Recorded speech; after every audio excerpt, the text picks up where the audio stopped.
have them guest cast, even though I know you guys love us so much. But we are in game. This map is Abyssal City, and in the right-hand side of this map, it is our blue Terran. It is vVvTuff. Triple V tough. I always think of the triple V's as teeth. Now spawning in the opposite side at the 9 o'clock position is our first Protoss of the day, SCN Nuzuvu Zealot, who's actually MysteryBlack. MysteryBlack. I can't, there's no name, it's hard for me. MysteryBlack, how are we going to remember? But this guy automatically wins the internet simply because he is the first Protoss. Yeah, exactly. So yeah, now we're going to see a Protoss versus Terran. I don't even know what happens in this matchup anymore. I don't know that do these races even play against each other? I have no idea. The pylon out for MysteryBlack. Maybe I'll call him Mystery. Maybe I'll call him Black. I don't know. Chrono boosting out that economy, so he is focusing more on economy than anything else right now. Let's talk a little bit about this matchup, though. Protoss versus Terran, you know, we're going to see if the Terran is going to be giving some sort of early game aggression. Usually how these games play out, Terran does push the aggression. They are usually the dictators of this matchup. And we can see how Protoss will defend. You know what's interesting? I find a lot of people say, whenever you play a race, you always feel that it's the, not only do you feel the other race is overpowered, but you always say it's the other race that dictates, right? Because I've heard people talk about Protoss in matchups, and they're like, yeah, in this matchup, it's always Protoss, you just have to figure out how to blah, blah, blah. And I always think to myself, that's not true, that's not how I feel. And then I feel confused. I have to put my feelings aside because it's so obvious that the people who are Grandmasters saying this know way more than I do, Exactly. Right? But we will see who is the aggressor in this matchup, who decides to do either cheesy play or decides to go with standard. Yep, and looking at the build right now, it looks like the barracks is going to be putting on some sort of tech lab or a reactor. And it looks like, yep, it is a tech lab.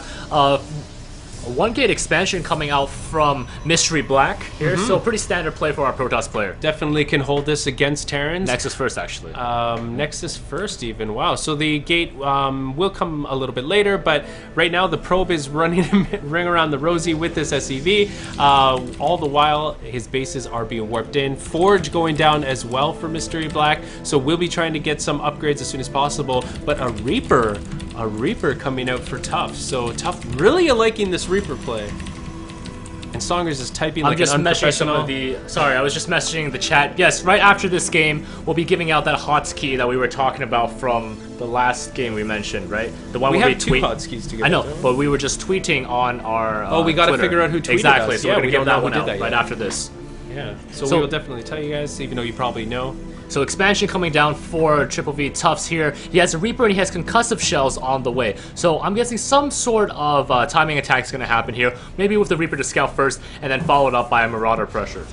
Marauder is also strong in this map, but it looks like MysteryBlack was able to quickly defend against a bunker in the front of his base. But yes, Marauder is extremely strong in this matchup simply because Stalkers are almost the backbone of an early army and they take extra damage from those Marauders. The Reapers now in play are coming down, throwing their little bombs against the shielded wall of these buildings, of the cannon. Will the cannon go up? The one Zealot does come in, dances a little, decides to go in. A Reaper dies to his Zealot. When was the last time you saw that happen? A bunch of probes come off the line. Cannon finishes just in time and is able to defend. The bunker gets destroyed, but the Reaper sneaks into the probe line, and now these probes are going to have a bad time. They have to take 3 shots before they die, though, which may be their saving grace. And the Stalker comes out just at the perfect time and is able to take on this Reaper.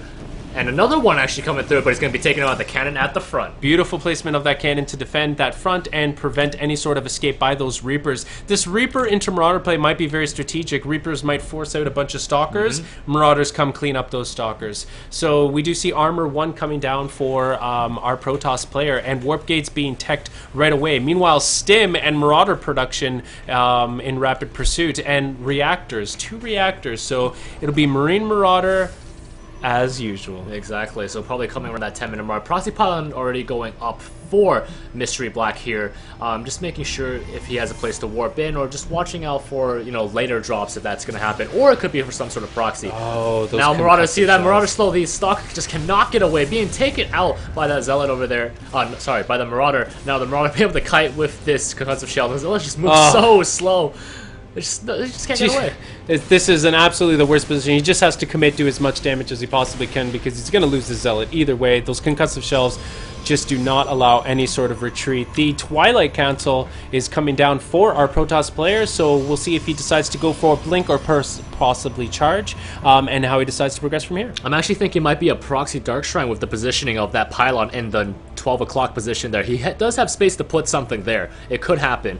But, he wants to put his Dark Shrine there, yeah. or wants to warp in units. He wants to put his Dark Shrine there. Maybe. Right. It could just to hide his tech a little bit. That's possible. This is it's a very out of the way position as it is. He has having another Forge come up, so he's going to be making upgrades to twice the speed now. But with this little pressure of Marine Marauders moving through the front middle of the map, he needs something to defend. A nice scan goes off, spots the Twilight Council, spots the other 3 gateways warping in, and charge coming down for MysteryBlack, but it won't be down in time. And does he even have an army to even deal with the force? He only has 1 sentry right now. I'm not sure if he's even expecting this attack coming in. Sure, he can warp in units in just a couple seconds, but actually we see Tough move away. I think he has no idea where the army is. Yeah, Tough or is that there is no army at all, I should say. I'm a little confused. I'm saying, like, how come there's nothing to defend here? Something is up, and he decides to go all the way back to his base.